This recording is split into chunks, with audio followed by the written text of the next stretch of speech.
Hi guys, this is part 2 of my reading of the CIA FOIA document regarding psychic warfare. I will leave a link to the document in the comments. I promise I will do it this time. We left off on the section entitled Potential Military Uses, so I'm just going to get right into the reading. It should not be hard for anyone to envision potential military uses of the powerful psi capabilities discussed thus far. Telepathy, precognition, dowsing, remote viewing, and psychokinesis offer an endless list of possibilities. In 1984, Charles Honorton, director of the Psychophysical Research Laboratories in Princeton, said, "There is potential for military and other uses, but psi has not reached the application stage." Let's look at some specific military uses before addressing the implementation issue.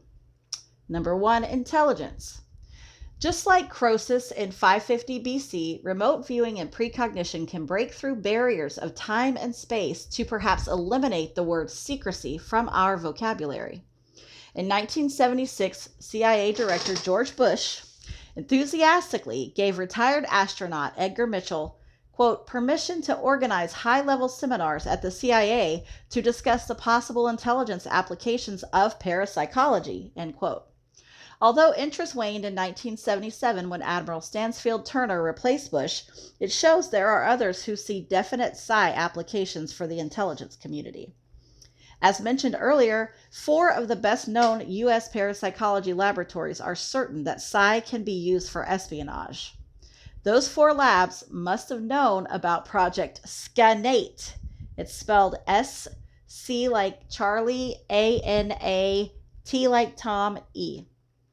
In a previous section of this paper, I quoted Henry Grist and William Dick's 1978 book, where 2 U.S. psychics described super-secret military installations and even the contents of confidential files at the installation. Ronald McRae's 1984 book gives more details on this actual test. This is a quote from the book, an excerpt from the book. Psychics versus the CIA. Extrasensory perception against the most sophisticated codes known to the U.S. National Security Agency, remote viewing against satellite photography, and the top U.S. agents behind the Iron Curtain, the whole of the U.S. national security apparatus cooperating to make cheating impossible. The test was dubbed Project Scanate, an impossible test with impossible results. Puthoff, Targ, and the Psychics won. End of excerpt. The following example demonstrates some results. This is another excerpt. On impulse, Puthoff gave Price the coordinates for the latest series of targets selected by the CIA, including an area in Virginia approximately 135 miles southwest of Washington, D.C. 3 days later, he got Price's 5-page written response in the mail, beginning with a description of the area from an altitude of 1,500 feet and ending with a tour through building interiors. The tour was complete with descriptions of equipment, names from desks, and just to show he was serious, a list of a dozen labelings on file folders locked in a file cabinet. 3 weeks later, the CIA informed Puthoff, that Price was right. Exactly right. The other psychic, Swan, although sometimes ambiguous or off the mark, also was remarkable when he described a previously unknown Soviet installation sketching buildings and rail lines and noting the unusually high proportion of women among the personnel. A U.S. spy satellite verified Swan's report 3 months later. Another example involved Navy Captain Joseph L. Dick, the leader of the Defense Intelligence Agency office responsible for gathering evidence on potentially live MIAs. He used psychics and said, "Some of their leads have checked out. They've been able to visualize aircraft crashes, and we've found the wreckage where they indicated." Remote viewing is obviously a capability well suited to the intelligence business and unobstructed by distance limitations. Remote viewing showed that the planet Jupiter had faint rings like those of its neighbor Saturn. Astronomers scoffed at this claim. Carl Sagan called it ridiculous. 9 years later, Voyager 1 sent back pictures of the Jovian rings. In addition to remote viewing, map dowsing could be used to pinpoint the locations of Soviet submarines or find underground tunnels in the Korean demilitarized zone. Personnel. Before discussing potential personnel applications of psi, let me remind you that at least 4 of the U.S. best-known parapsychology research laboratories are certain that psychic powers might be used to physically harm, sicken, or kill individuals. Their confidence is probably based on experiments like that done in 1975 at San Francisco Medical Research Institute with psychic healer Dean Kraft. He was to try psychically to lower the blood pressure and heart rate of a laboratory rat in a plexiglass cage. The observers, however, had an opportunity to watch for 20 minutes and record the steady decrease of the rat's heart rate, all the way to 0. He mentally killed the rat without contact. Similarly, Nina Kulagina of the Soviet Union is known for her psychokinetics abilities. After just 40 seconds of focusing her mental influences, she was able to completely stop an isolated frog's heart from a distance of about 1.5 meters. When we, the Soviet professor, examined it, we found that it was torn apart as if bombarded by lightning balls of microscopic size. The energy flow can reach incredible intensity. From those examples, we see the lethality of this type of psi. Soviet interest in these capabilities is nothing new. Targ notes, begin quote, experiments that feature induced pain or behavioral manipulation at a distance have been the distinguishing characteristics of almost all official Soviet psi research since the early 1920s, end quote. From the mid-60s until the mid-70s, the KGB beamed mysterious microwave radiation at the U.S. Embassy in Moscow. This bombardment did not exceed U.S. health standards, but did exceed much more rigid Soviet standards. Why are Soviet standards more rigid than ours, and why were they putting U.S. Embassy personnel at greater risk than they would allow their own personnel, for no apparent reason? From a more positive view, psi could be used to monitor and even restore health from great distances. A doctor could diagnose and treat many patients via remote control. Or better yet, experiments in biofeedback have shown that our minds have the ability to control much of our own physiology. When discussing the interaction of mind and matter, Alexander said, quote, "The functions of the autonomic nervous system, previously thought to operate independently of the conscious mind, can be controlled," end quote. With training, we can develop this ability to control stress, fear, and even bleeding. Another potential area for psi use is personnel training. In 1982 at Fort Hood, Texas, the Army tested a program where soldiers practiced visualizing their combat task to improve their human performance. An expanded contract was then initiated to train Green Berets meditation skills so they could adapt to long hours behind enemy lines. What about executive decision-making and stress management? In today's analytical and statistical world, we tend to underdevelop our gut instincts. But good leaders and visionaries recognize the value of a highly sensitized intuition. Albert Einstein said the really valuable factor attributing to his theory of relativity was intuition. Targ states, through psi, you can learn to evaluate the reliability of your intuitive impressions. Communications. Just think of the possibilities telepathy provides in the area of communications. Direct mind-to-mind link-ups could eliminate security problems and provide direct access anywhere without equipment dependencies. Soviet researcher Paul Naumov described an experiment where a mother rabbit was placed in a laboratory with electrodes implanted in her brain to monitor activity. Her baby rabbits were taken aboard a submarine, which then submerged deep in the ocean. At synchronized times, the baby rats were killed, and at each precise moment, the mother rabbit's brain reacted. This innate form of communication, which traversed great distances and ocean depths, may be the source of many natural instincts. When asked in an interview about the limits to man's extended mental awareness, Targ responded, "One of the conclusions of our decade of research at SRI is that we found no bounds for psychic functioning. As physicists, we always try and look for the limits of phenomena, but what we found is that electromagnetic shielding does not interfere with psychic functioning. We even went to the extent of having remote viewing experiments conducted with the viewer submerged in a submarine under 500 feet of seawater. That greatly alters even the lowest frequency of electromagnetic waves. But we found the viewers perfectly able to do remote viewing from the submarine just as they had done on dry land. We also found that they were to look across distances up to thousands of miles. So from our experiments, we found that neither distance nor electromagnetic shielding interfered with psychic function."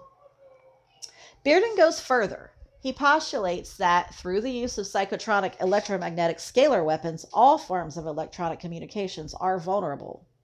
He supports an emerging theory of local general relativity, or LGR, which does not assume that local space-time is always flat, but rather allows the individual conservation laws to be violated locally. Quote, "The major implication of this startling new engineering physics is that one can engineer physical reality itself. Communication faster than speed is possible." Electronic equipment. Many researchers are concentrating on tests of low-energy psychokinesis called micro-PK. Quote, "Typically, the psychic subject tries to influence a simple mechanical or electrical system, such as a sensitive thermometer or computer microchip, which can be affected by a very low level of energy." Robert Yan, Dean of the School of Engineering and Applied Science at Princeton University, says such tests have shown consistently positive results. If a microchip and other electronic equipment can be mentally manipulated,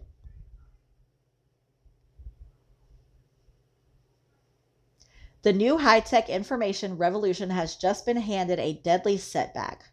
Financial institutions, businesses, governments, and those dependent on computers are suddenly very vulnerable. This apparent capability has created a paranoia amongst talented psychics in the parapsychology field, perhaps with some justification. Researcher Jeffrey Mishlove believes that anyone with the ability to jam computers would probably have to be destroyed. How big of a step is it from being able to mentally stop an elevator at will to manipulating the computer or electronics of a weapon system? Weapons. Through psychotronics, Bearden says almost every weapon system we presently have or are developing is vulnerable to scalar EM weaponry. Once again, we see existing weapons and technology possibly falling prey to a new weapons generation called psychotronics. He developed this weapons list in 1980. The following list enumerates all the probable Soviet psychotronic weapons that I am aware of. 1. Electromagnetic field canceller. 2. Electron current canceller. 3. Death radiator or de-inceptor. 4. Free energy generator. 5. Psychotronic bomb. 6. Brain link. 7. Brain probe. 8. Disease radiator ray. 9. Emotion radiator ray. 10. Anti-submarine systems. 11. Teleporters. 12. Force generators. 13. Orthoframe generators. 14. Quark anti-quark rays. 15. Distant telepathy. 16. Nuclear radiation inhibitors. 17. Mental implantation. 18. ABM systems, mid-course and terminal. 19. Materializer shields. 20. Sweeps for nuclear debris. 21. AAA systems. 22. Anti-satellite systems. 23. Tesla effect weapons. 24. Earthquake generators. 25. Anti-vehicle systems. 26. Weather control systems. He and others have continued monitoring and documenting instances where they believe these weapons have been tested, theorizing the possible effects and matching them up with real-world paranormal events. Typical incidents he describes include a Tesla weapon at Sarishagan, which was a scalar potential interferometer. Sorry about that. Nuclear flashes off the coast of Africa on April the 15th, 1979, a Yugoslavian earthquake, a Tesla shield sighted in August 1980, a continuous Tesla fireball in Lithuania on September 10th, 1976, a continuous Tesla EMP globe in Iran, East Coast aerial blasts in 1977 and 1978, booms in Delaware in 1982, and laser blinding of U.S. satellites in 1975. More recent incidents include abnormalities during Titan launches, shuttle launches, and even associated weather anomalies. Think, the ability to manipulate the weather would allow you to literally control the fog of war. But Bearden's 1986 apocalyptic message foretells of an ultimate destructive power. There is a special time bomb ticking away for all of humanity. For the first time, the total destruction of our entire biosphere and perhaps our entire solar system is only moments away from the finger on the trigger. Just how feasible are these potential military uses of PSI or Psi? Feasibility and of operational employment. The experiments of the 1970s should more than convince you of Psi's potential military uses. But why did Charles Honorton say in 1984 that, quote, Psi has not reached the application stage, end quote? Probably because to use Psi capabilities operationally requires 1, the ability to control Psi so it can be repeated on demand, 2, the ability to teach it and learn it, 3, the ability to practice it, gain confidence, improve our understanding, and increase reliability. How close are we to satisfying these requirements? Controllability. Psi is frequently criticized because it is so unpredictable. Psychics are not always successful. Experiments are hard to replicate, and therefore use upon demand is unreliable. But is that reason to exclude it altogether? We see it used mainly in situations where there are no other alternatives. Quote, the Defense Department used psychics in an attempt to find General Dozier, kidnapped by the Italian Red Brigades in January 1982, end quote. All attempts were unsuccessful and unrelated to his eventual rescue. But if 100% reliability is required, then no technique used today is acceptable either. A CIA-commissioned independent evaluation following Project Scan 8 concluded, quote, manifestations of extrasensory perception were sufficiently sharp and clear-cut to justify serious considerations of possible applications, end quote. However, it cautioned that existing ignorance of the basis of paranormal phenomena together with the capricious and unreliable nature of the channel dictate that information derived from this source can never stand alone and must be used with caution. Who said never say never? Psi could be routinely used to complement other systems we have and as a last resort when and where appropriate. Remember, a 1983 Congressional Research Service report says, quote, dowsing for water, oil, and other minerals is an established practice around the world, end quote. Similarly, other professionals are using Psi functioning to assist them in their businesses. Police seek help identifying clues and suspects in criminal investigations. Mr. Price frequently used his talents as police commissioner of Burbank, California. Healthcare specialists utilize Psi techniques for determining and improving patients' health. Companies and individual property owners use dowsers to locate water for drilling wells.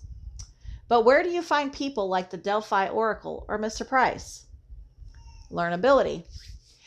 After years of study, Targ says, we are certain that psychic abilities are a totally normal aspect of human awareness and that you can learn to develop this potential sanely and rationally. Quote, anyone who decides for himself that it is safe to experience paranormal functioning can learn to do so, end quote.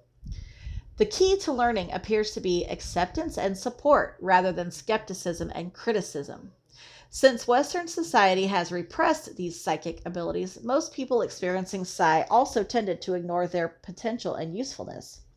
In our society, a person who is beginning to experience emerging psychic abilities or who is interested in doing so has almost nowhere to turn for guidance.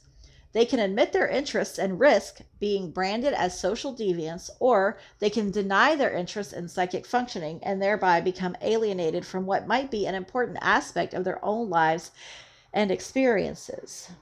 Sidebar, I know exactly what that is like. Back to the paper. However, as people hear more about these capabilities and realize psi functioning is a normal experience, there is a greater sharing and exchange of personal experiences. People from all walks of life are attending personal awareness and assertiveness seminars to learn how to take control of their lives. Instructor Robert Robbins teaches a seminar entitled Fear into Power, the Firewalk Experience, where hundreds of people learn to walk barefoot over hot coals in a 4-hour seminar. Their whole concept is that mind and will can control the world. Norman Cousins, an adjunct professor at the UCLA School of Medicine, has written 2 books on the subject of self-healing. He is certain that the mind has the power to affect physical processes. In Russia, professional meteorologists and geologists are taught dowsing at Tomsk Polytechnical Institute. Similarly, the U.S. National Dowsing Association teaches classes at annual conferences to anyone who is interested. After using many untrained individuals in remote viewing experiments, Targ concludes, quote, "The best scientific research suggests that the capacity for developing genuine psychic abilities lies latent in many or perhaps most people," end quote. In 1984, the U.S. Army initiated a 2-year study to evaluate the potential of certain unconventional methods to enhance human performance. That study recently concluded sleep, learning, mental imaging, and accelerated learning programs are among the unconventional techniques which may improve soldier performance. However, the committee rejected parapsychological techniques such as extrasensory perception and psychokinesis as scientifically unsupportable. Note, this study rejects psi because it is not scientifically supportable. But does it work? During Vietnam, the Marine Corps trained a platoon of dowsers to locate hidden tunnels and weapons caches in corps near Hue. They were withdrawn after 5 months because the successful use of dowsing appeared to require special skills that cannot be taught to the average Marine. The commander of the Training and Development Command did not discredit dowsing, but merely pointed out it is a special skill Marines hadn't mastered. Practice. Given that psi can be controlled, taught, and learned, it probably requires more than a 4-hour short course for use operationally. Many skills require specialization, long-term training, and extensive practice to master.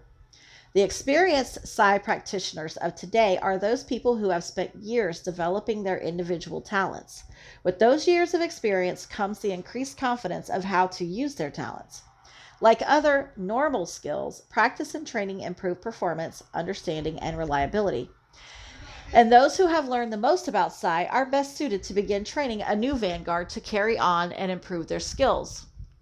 But in the hostile environment of Western society, the history of psi has been one of independent research and independent findings, held closely to prevent the scorn of organized science and society. Consequently, we continue to lose the knowledge and experience of past masters, rather than building on their understanding to improve our own. The one historic thread of commonality is a belief that psi exists and can offer much more for the future of mankind. In 1983, Targ said that, quote, "Our understanding has reached the point where we can seriously consider transferring the remote viewing technology from laboratory research to real-world applications," end quote. Are we ready? There are 3 avenues that parapsychologists have long since recognized as possible routes to general acceptance of psi. 1. Through experiments which produce psi upon demand in laboratories, so skeptics are convinced that all conditions are correctly controlled. 2. Through mainstream science's acceptance of new theories which explain psi phenomena. And 3. Through finding practical applications that work regardless of their limited understanding. Researchers have traditionally tried to use method 1 to convince the scientific community, but prevailing concepts reign supreme. Method 2 is also directly dependent on the scientific community and is very unlikely given the limited understanding of psi today. That is why psi practitioners and many researchers have gone to Method 3 in the 1980s. Through practical application, they can develop their skills, leaving prevailing concepts behind, along with the scientific community. Many researchers point to how the scientific community was the last to accept hypnotism. So, too, researchers feel psi will gain acceptance from society long before the scientific community comes to grips with it. Operational use of psi is up to the user. King Croesus was content after one test to use the Delphi Oracle. World-famous psychic Edgar Cayce advised General John Pershing and accompanied him on European missions. Even General Patton used the psi talents of a water dowser while in North Africa. More recently, according to Barbara Honegger, who worked 3 years in the White House Office of Policy Development for the Reagan administration, she says parapsychology played a major role in one of the administration's most controversial defense decisions, abandoning the Carter administration's shell game deployment for the MX missile. In other words, U.S. studies show Soviet psychics could beat the shell game and pinpoint the missiles. These examples show how operational use depends equally on someone taking theirs to try unorthodox techniques. Congressman Charlie Rose is a respected long-term congressman and member of the House Select Committee on Intelligence. He takes psychic weapons seriously, but in 1984 didn't think we had the technology to build them. The congressman's personal experience has convinced him such breakthroughs are on the horizon. He has attended classified demonstrations of remote viewing arranged by the CIA. Says Rose, quote, "I've seen some incredible examples of remote viewing, so much so that I think we ought to pay close attention to developments in this field, and especially to what the Soviets are doing. If they develop a capacity to have people mentally view secret centers within this country, we could come to the point where we didn't have any secrets," end quote. Bearden thinks those breakthroughs have occurred. He has documented evidence that the Soviets are beyond the speculation and research stages and have deployed psi weapons ready to strike. With the threat so near, why are we so unprepared? Self-imposed obstacles. Despite extensive evidence of psi and its tremendous potential use as an instrument of power, we continue to impede our own progress. Our mindset, extreme secrecy, and disjoint research fuel skepticism and criticism rather than seeking truth. Mindset. The history of psi in Western society is filled with distinguished scientists from diverse fields who become malignant and professionally ridiculed for their psychic research. People feared that science would undermine traditional religious beliefs. Even electricity was considered to be an occult and mystical force in the 1850s.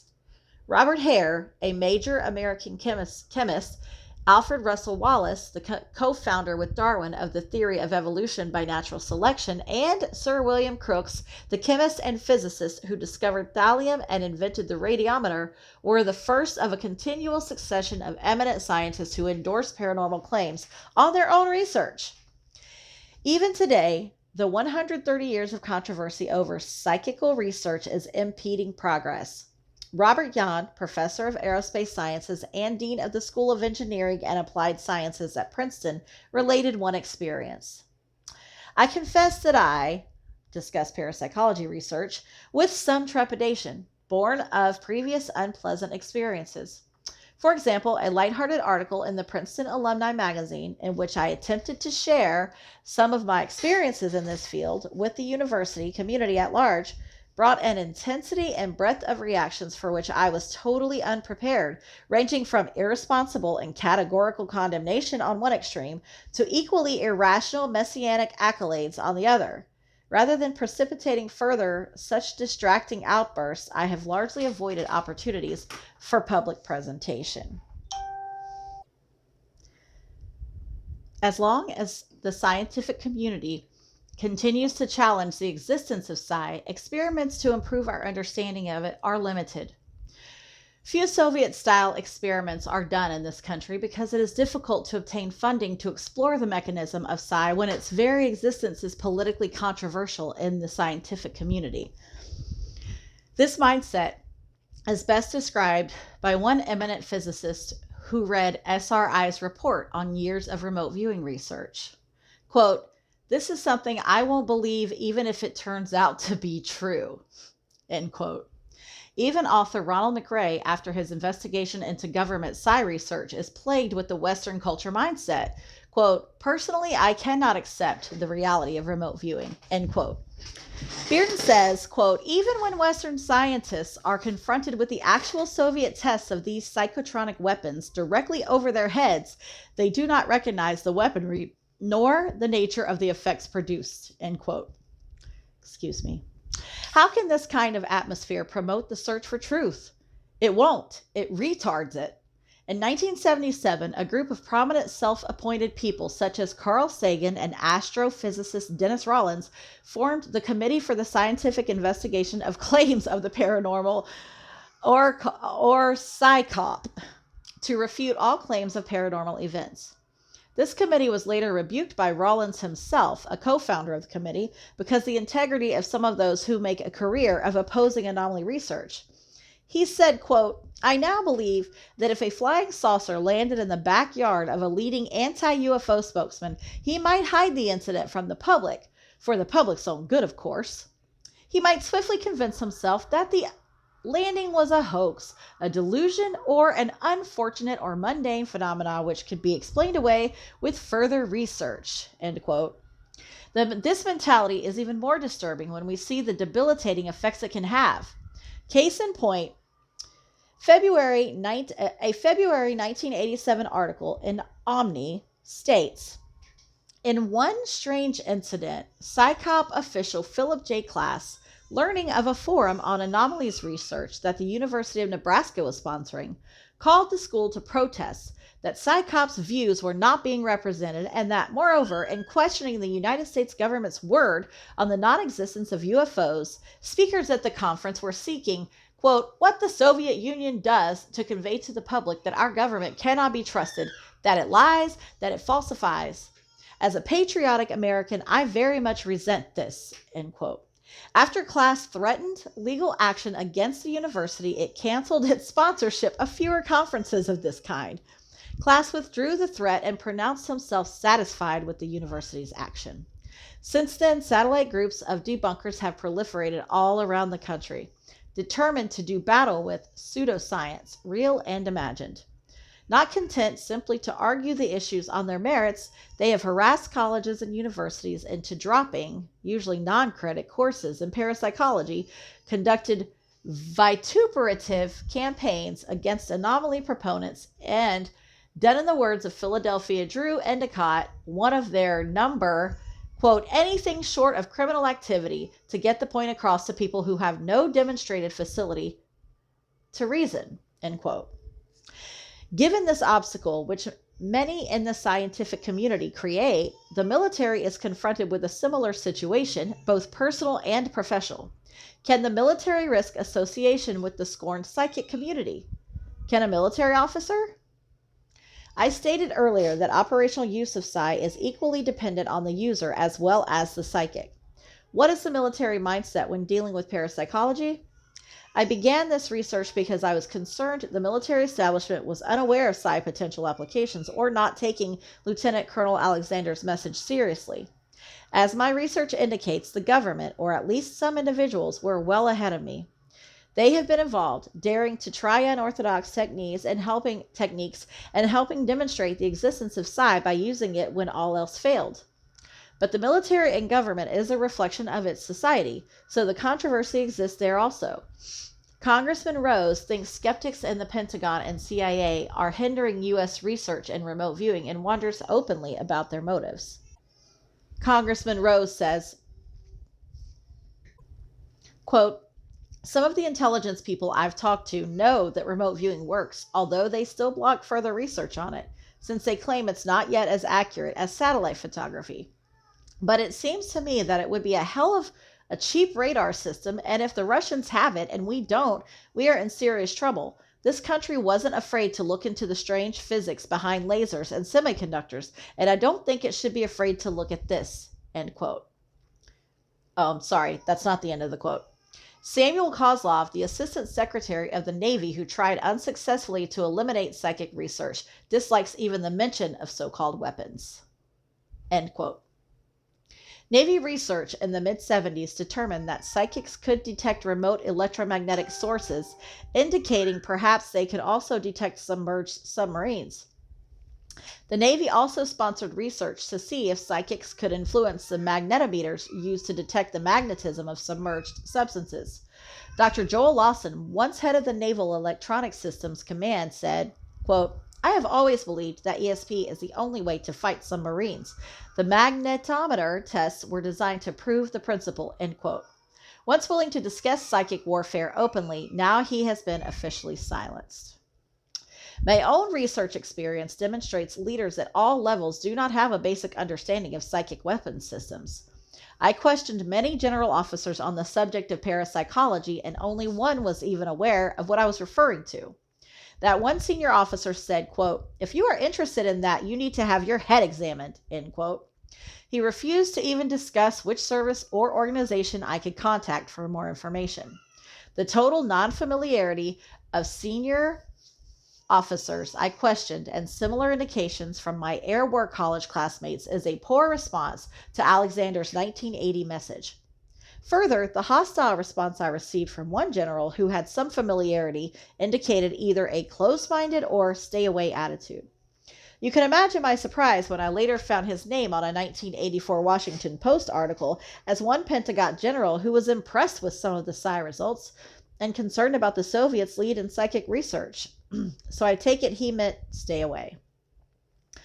Extreme secrecy. Through additional research, I was surprised to discover the 1982 Air War College research paper presented the most significant contribution award was on the same topic, an unclassified paper later upgraded to classified and then completely withdrawn.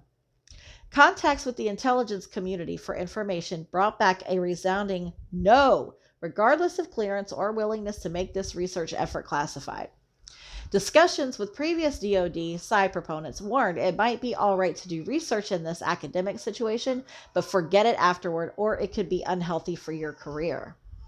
From this study and these experiences, I will assume the government is pursuing psi research. I'm convinced psi has tremendous human/military applications which can be used operationally. I'm also convinced that relatively few military leaders at any level are aware of the threat. But most of my original questions remain unanswered. How much research? How well coordinated? How well funded? What priority in impending funding cuts? In addition, I've developed some new concerns. I expected to learn the truth about military applications of psi and current research so I can help identify impacts within my area of specialization, computers and space systems. Instead, I only confirmed Alexander's warning and found that super secrecy in this area is shrouding the truth, promoting skepticism within society and the military, confining military strategic thinking, and ultimately may be more harmful. I, like Congressman Rose, have to wonder the motivation. I felt like an investigative reporter in my own backyard. When talking about the electronic warfare area, experts emphasized how in the past our services treated electronic warfare as a black art for far too long. The result was improper resource allocation, which left us with our pants down. I contend psi research has been locked on the same course with significantly greater risk. Many senior leaders have been quick to point out that, quote, "intelligence is too important to leave to the intelligence community," end quote. I would add, psi capabilities are too important to leave to the intelligence community. Marcello Truzzi goes one step forward, quote, "Psi is too important to become the exclusive property of governments, either at home or abroad, who might become interested in exploiting these abilities for their own purpose," end quote. Discussions with classmates on this subject demonstrated a reflection of Western society's mindset. Most of the highly technical scientific community didn't even want to discuss it. They may laugh too hard, or if there were any possibility of psychotronics, then the entire scientific community would be jumping at it. Others were caught off guard by its possible reality, and the few who were not surprised, mainly with intelligence backgrounds, knew something about it but had no idea if we were still actively pursuing psi applications. No focal point. The establishment has apparently gone underground and is using titles other than psi, ESP, or parapsychology to contract out research. Targ feels, quote, reliable, undistorted scientific information about psychic functioning must be made more easily available and identifiable, end quote. McRae suggests it is fear of ridicule that makes DoD so sensitive to the subject. Quote, any CIA report mentioning psi is automatically classified top secret or higher, end quote. He also suggests that parapsychologists not spend a significant portion of their effort on military-related research. The failures of psychic warfare projects in military laboratories, the record shows, have often been among the most irresponsible experiments ever reported. The seances with dead Soviet agents, the multispectral image analyzer that supposedly detects submarines with a photo, the hyperspatial nuclear howitzer, and the anti-missile time warp over the North Pole, to review only a few. His book Mind Wars gives an excellent introduction to the broad range of government projects attempted, and what's ridiculous to one may not seem so ridiculous to another. In response, I would suggest he is burning the wheat, those examples used in this paper, with the chaff. Opponents of psi research use the failures to justify abandonment, but Professor Yan says the failures merely underscore the difficulty of the task, not in justifying its abandonment. Historical examples abound of far more frustrating and costly routes to ultimate attainment of difficult scientific and engineering aspirations, e.g., transmutation of the elements and manned aerospace flight, to name but two. The less focused the initiatives, the slower the progress and the smaller the knowledge base. The less information, the more destructive misinformation. Targ says, quote, reliable, publicly available information about psi research can help protect us all from the damaging effects of misinformation, end quote. Recommendations. 7 years after Alexander's article appeared in the Military Review, I can only concur with this message, and more so. The implications of a distant U.S. second place in the parapsychology mind race with the Soviet Union are unthinkable. It would mean total vulnerability. Yet this appears to be a real possibility. We are no better or stronger than our weakest link. And our total dependence on high-tech, sophisticated electronic weapon systems may become our Achilles heel. Continued coordinated research is imperative for rapid advancement. Psi smart leaders at all levels are essential for necessary resource support, strategic thinking, and acceptance of the threat potential we might soon encounter. Targ would argue that, quote, the mind race should not be seen as a psychic competition between nations. Rather, it is a race to develop our own innate potential for extended awareness, end quote. While I can't agree with this in theory, I agree even more with Marcello Truzzi when he says, quote, our government has a responsibility to achieve security and military parity, if not superiority, in relation to our potential enemies. Thus, even if the probabilities for psi research producing anything practical were small, it would be negligence for our guardians in government to ignore such matters, especially when others are pursuing such avenues. Long shots have paid off in the past. Atomic energy was once a wild idea, end quote. Opponents to psi research today are similar to the late Admiral William Leahy, chief of the U.S. naval operations from 1937 to 1939. He said, quote, the A-bomb is the biggest fool thing we have ever done. The bomb will never go off, and I speak as an expert on explosives, end quote.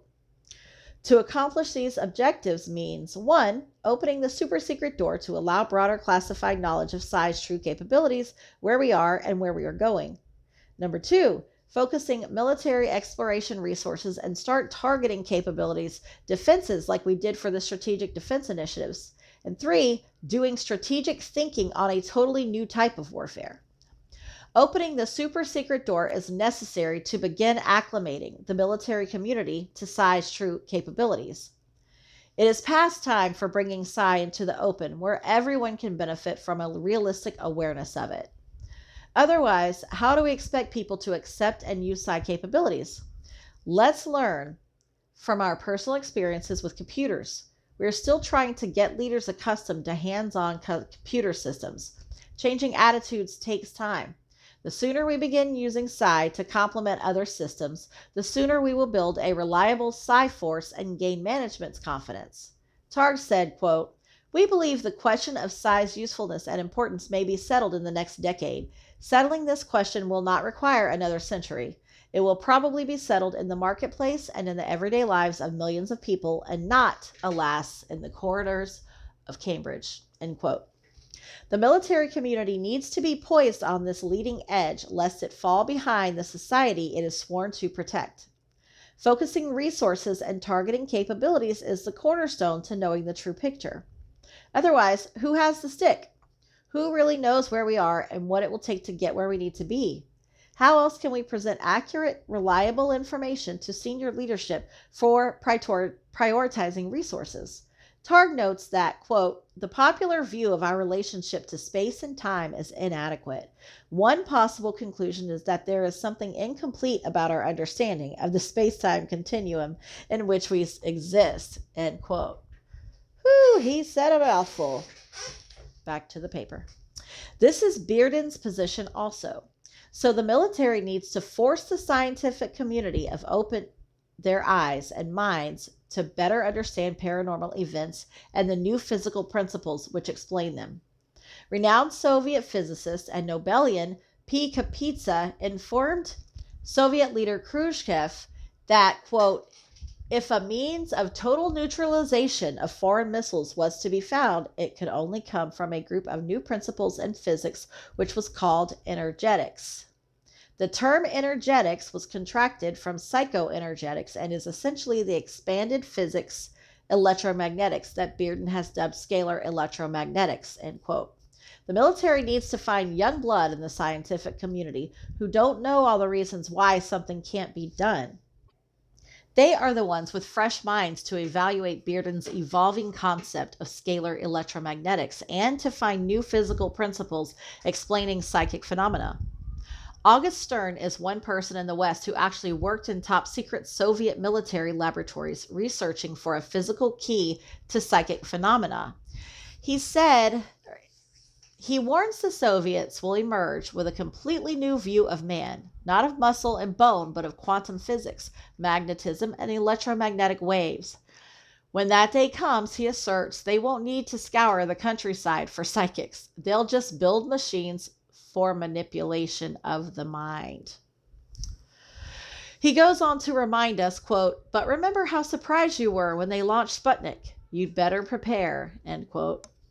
Strategic thinking is essential to preparing a solid foundation for a totally new type of warfare. The Air War College should incorporate this subject in its curriculum and present it and other futuristic technologies early in the overall curriculum. Knowledge of history must be combined with knowledge of future weapons systems, space technology, directed energy, psi, etc., to most effectively study war, challenge current leaders, and prepare future warriors. This is the place and the time to stimulate military visionaries. In the words of Edgar Allan Poe, quote, "Those who dream by day are cognizant of many things which escape those who only dream by night," end quote. In addition, speakers such as Bearden, Alexander, and others should be invited to a forum similar to the Aerospace Power Symposium, where the issues are put on the table, controversies explained, and the students really understand the weapons and threats they may soon employ or confront. Conclusion. Man's greatest potential remains a prisoner of man. Exploring the mind frontier is essential to unlock our innate capabilities, and the key to successful exploration is a greater psychic awareness. The mind is rich in unfathomed resources, ripe for exploration, a limitless source of treasures for advancing all mankind, and a serious threat to those who ignore its potential. We must overcome our psychic inhibitions, stop denying the existence of paranormal events, and start trying to understand the nature of these events. Alexander's message is still valid and needs repeating. We are at risk. We need to open the security doors and open our minds to educate all levels within the military community. We need a well-coordinated, ongoing military exploration of psi, since the basic electronic components, which form the foundation of our weapon systems, appear to be vulnerable. We need strategic thinking to chart the course for entering this entirely new battlefield dimension. In the words of James Thurber, quote, "Let us not look back in anger, not forward in fear, but around in awareness," end quote.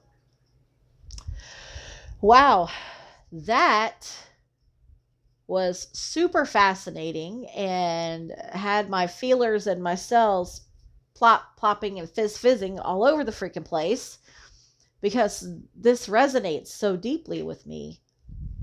I do think that it's very unfortunate. It's a travesty, and it's done by design, that our society prohibits the discussion of these subjects freely. I am one of the people who love to talk about these things all the time. If I bring something like this up, I get a lot of blank stares or a lot of side eye, or my favorite is just the person just walks away because they don't want to be rude and tell me how batshit I am. I mean, I'm glad they walk away, don't get me wrong. But it's so offensive to their sensibilities that they walk away, that they can't handle it. And a program that, or I got ahead of myself, a response to something that is that strong is a programmed response. The one that bypasses, it bypasses your good sense portion of yourself and goes straight to the emotion reaction part of yourself. That to me, I think is a program. It's done on purpose. It's part of the hypnosis that is done to us through our media, the news, etc. So everyone, the resistance that he describes in this paper is still happening now, 40 years later, and which is crazy to me that we still haven't grown any when it comes to that subject. So I agree that is a major problem. I do also think that psychic weaponry is being utilized on us now and has been for a very long time. I wonder if this paper, if his views on the military rejecting him and making everything top secret, I think he thinks the person who wrote this paper thought that they genuinely didn't want anything to do with psychic weaponry because they thought it was insane. But I think what it probably actually was our military definitely doing this research and definitely knowing about these things and having a system already set up and training and studies already happening. And I think they just wanted to keep it so top secret that when it came up again, they would just, again, use this as an excuse, call it woo-woo, call it foo-foo, call it crazy, so that no one would suspect that they're already working on these things. Because if we knew that they were working on these things, and if they admitted that they know that they're true, then that might make a whole bunch of people start thinking about what they can do with their minds. And we know they don't want none of that. They don't want us using our minds. That's the last thing that they want us to do. They want us to be good little zombies, get up, go to work, turn off your alarm at 6:45, go to work, stop at the same store on your way to work every day, eat lunch at the same time every day, get home at 5 o'clock, pat the dog on the head, give it water, food, make yourself dinner, sit down and watch your programs, y'all. They don't want us thinking about what our minds can do. The last thing they could or should do in their view is to allow this information to get out. And I am not a fan of any kind of censorship whatsoever. I don't think that it's fair that a certain small group of people gets to know the entire truth about humans and humanity and our history, and the rest of us don't get to know. So I don't want that. However, I can say that at this point in our society, we don't even know how to scroll past some shit that it aggravates us on the Facebook or the Twitter or the Instagram. We literally don't even have the self-control to keep scrolling. We have to stop and pop in their little comment bar and say a whole bunch of bullshit. We have to. I cannot imagine if we had our powers and we had been trained to use them, or even knew they were there. I can't imagine if that was happened en masse. I hope that there's a day that we grow up enough that we can be trusted with those, using our enhanced psychic abilities. But right now, truth be told, I don't think we are. I know we're not. We're not ready for it. Now, that is because we have been treated like mushrooms for hundreds of years, at least in this country.